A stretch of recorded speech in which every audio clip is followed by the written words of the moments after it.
What's going on YouTube? We're back here with another video on CZN, and we're going to be talking about Season 2 character MVPs so far. Now, even though I think numerous characters are going to go crazy this season and there's probably going to be some type of build that makes them go insane, I do think as of right now there are certain characters that are just really insane and really broken and doing some good stuff. So we're going to talk about those characters in this video. If you guys enjoy it, hit the like button, subscribe channel. Without further ado, let's get to it. So at the number one spot, I think I have to give it to Aurelia. Unfortunately, I don't have her. You know, I might have did 4 or 5 rotations on the standard banner to get her, but yeah, we didn't get her. But she's absolutely been insane. She obviously received numerous buffs, and yeah, those buffs I have to say are definitely insane. I don't think 5-star characters would get nerfed in this game. I don't think so. I don't think they'll touch 5-star characters. I feel like that's a bit crazy. 4-star characters, I feel like you could get away with it because they're 4-star units, but 5 stars, yeah, I don't see it happening. But the reason why she's like really broken and at the number one spot for me personally is because of growing creature, and you know, honestly, Will of Light as well, to throw that in there as well, and growth acceleration is pretty good too. But those 3 cards are really making her insane because of the epiphanies for growing creature, where we're gonna come here and you can see it will say change this card to Softy, and well, Softy increase damage amount by 35% for 1 turn. Retain increase the damage amount of next attack card used by 35%. So that's probably why you're seeing crazy ass multipliers on DPS characters, especially characters like 9 in the Nebula Distortion, and they're hitting for over 1 mil. So this is what's making her really broken, and you know, it also adds vulnerable, which is kind of nice. But yeah, the Softy creation is just insane, and it just allows her to give these big buffs to DPS characters so they can hit for big numbers. Then you got cards of like Will of Light. Even though she's a very good healer, like she's gonna keep you alive as well, bear in mind. She heals 200%, activate the retain effect of all cards in hand as well, so that's also insane.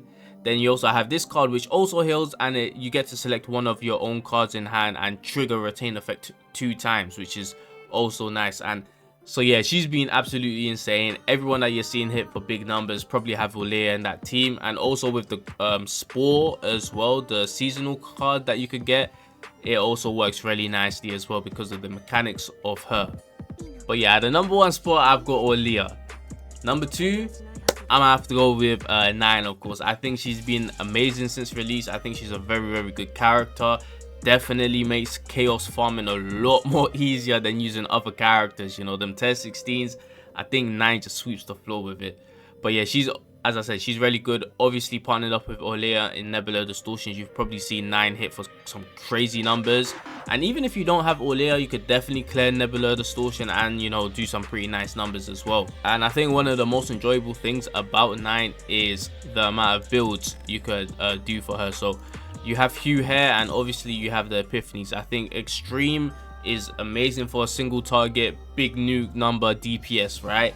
Ironclad is really nice if you do want that survivability. And you know, quick note, if any of you guys are struggling with tier 16s and stuff, you know, and you do have a 9, going with Ironclad wouldn't be bad to just make your run a lot more easier and smooth, because with Ironclad and the healer, you honestly should be good, right? Massacre is also one I really like. Even though it has this decreased damage amount by 10%, it still goes insane, you know. And just being able to just AoE with her, like you could create a single target nuke, you could create an AoE, and you could also create a very good DPS with survivability build with 9, you know. So I think she's got some really nice builds.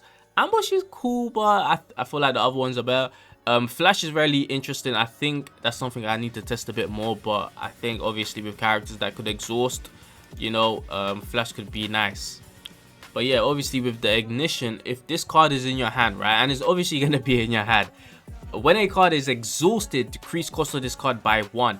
And the reason why that's insane is because obviously if you're able to take this all the way to 0 and just pop Flash, you know, you're doing all that damage for free basically. I think paired up with someone like Chizuru and her basic attack function could be very good damage. So another one I want to get into is actually going to be a 4-star, and it's going to be our good old friend Beryl.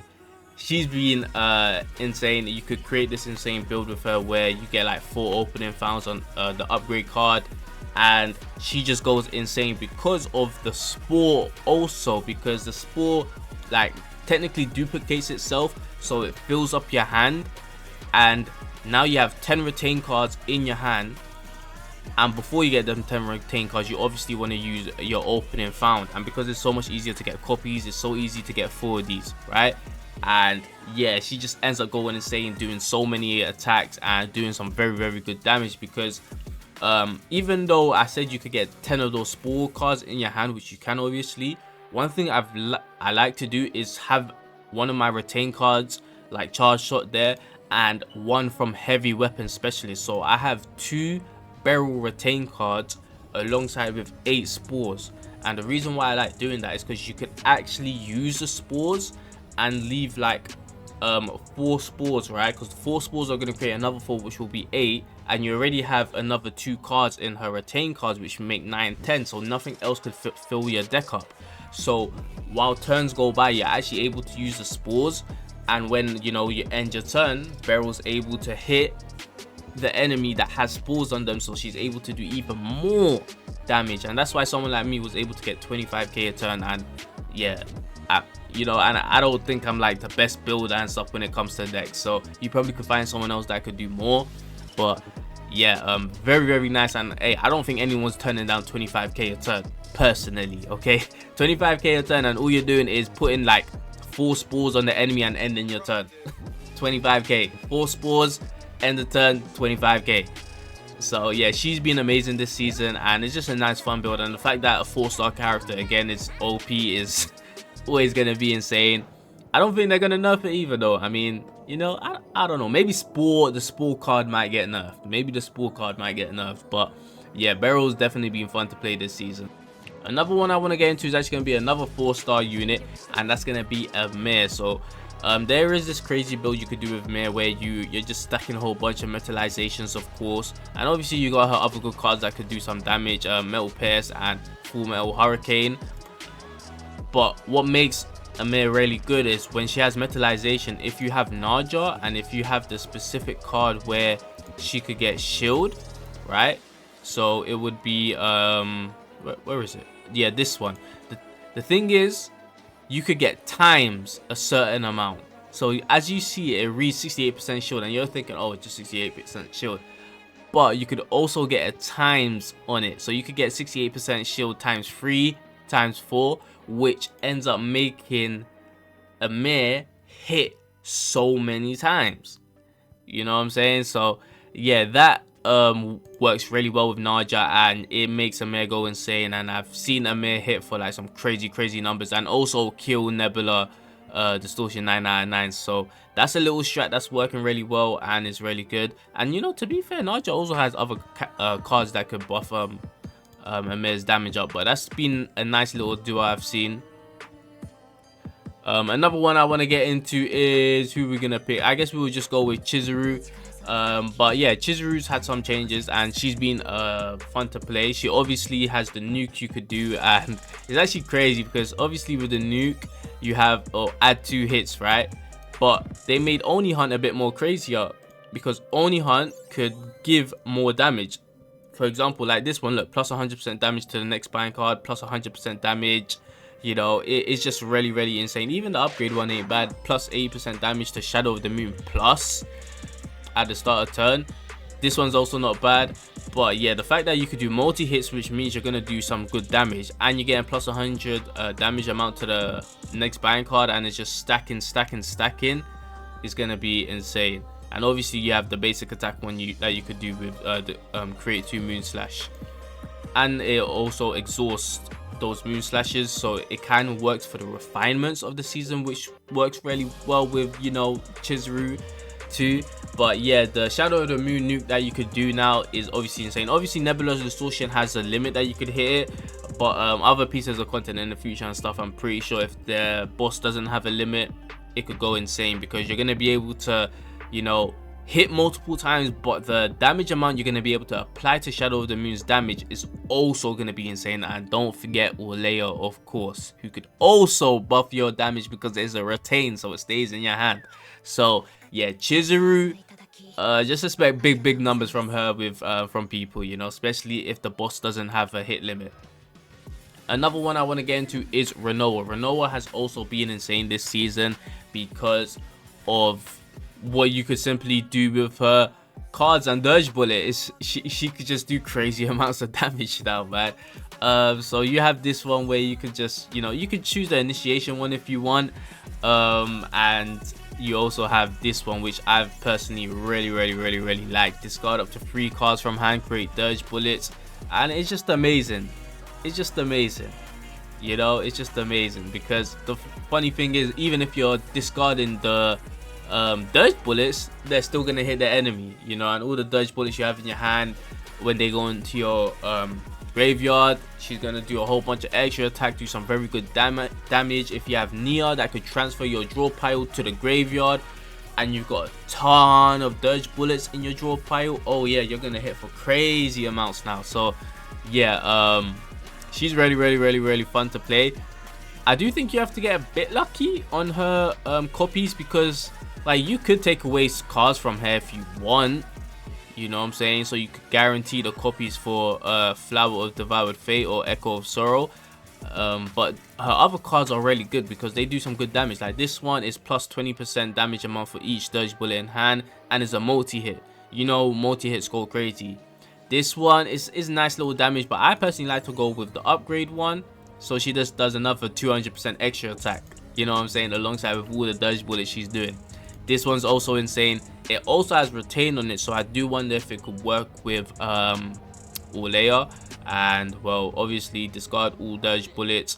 So if you have a whole bunch of Dirge Bullets in your hand, you could use Rinoa's ult maybe, pop this card, and yeah, it's gonna go do some crazy damage, right? Because it's gonna have plus 70 damage for each Dirge Bullet card. Then she's also gonna discard them and just do insane amounts of damage with that. So yeah, Rinoa is definitely insane this season. And yeah, I don't want to make this video too long, but yeah, I know Mei Lin can still work. Veronica could probably be a lot more easier to build with the 0 repulse draw, so that's probably very nice. You know, I think Hugo's, I've looked at Hugo's cards, his epiphany, some of his epiphanies are actually kind of insane. Like, I think Hugo's like really good. So he's got initiation on damn near everything, right? So that's amazing. But it's like his other cards, like the Dingo Howling, one of the cards, is it the upgrade one? Yeah, upon gaining commence the hunt, draw 1 attack card. Yeah, it's 1 per turn, but that's still very nice, man. Like, you could draw another card for free basically just because you're giving bro commence the hunt, which is really nice, I think, in my opinion. So yeah, and obviously buy 50% now, you know, the multi hits. I think Hugo's really good, man. You know, obviously alongside with Naja, I think there's some nice things you could obviously do with Rin, and you know, Luke as well, because Luke does exhaust, so he could use some of the refinements. I think Luke could cook, and obviously I think Calliope is amazing, especially paired up with 9, because you know what, let me just show you. I have a Calliope build where she just has a whole bunch of celestial cards, right? So save data, look, every card here has okay, except for this one, right? But most of the cards here have celestial. Yeah, I didn't get the full copy, but I'm okay with it. I don't know why. Did I die? Maybe I died. I don't know, I can't remember. I think I did. But yeah, so she's got all these celestial cards. So guess what happens? I pop Hugh on 9. That's already gonna do a crazy amount of damage, and Vulture ejections are gonna pop off, and Rally's gonna pop off, and it's just gonna be a whole bunch of hits and a whole bunch of damage. So yeah, Calliope is really amazing. I probably would have to rerun Calliope and make sure I get 4 Vulture injections instead, just so yeah, it's just better. And obviously Serenio's pretty nice as well. Obviously she can make clearing chaos a lot more easier, because of how broken she is, and obviously she also does exhaust with her home and lasers, so I guess the refinements can work with her as well. So Serenio could probably be very good, but I wanted to go over more characters that people are probably not using as much as other characters. I feel like we all know Serennial, Naja, Nine, characters like this are going to be very good, you know. So I wanted to go over characters that, you know, probably get a lot less you know, spotlight. But that's gonna be it for the video. Hope y'all enjoyed it. Like, subscribe, run up. Catch you guys in the next one. I'm out.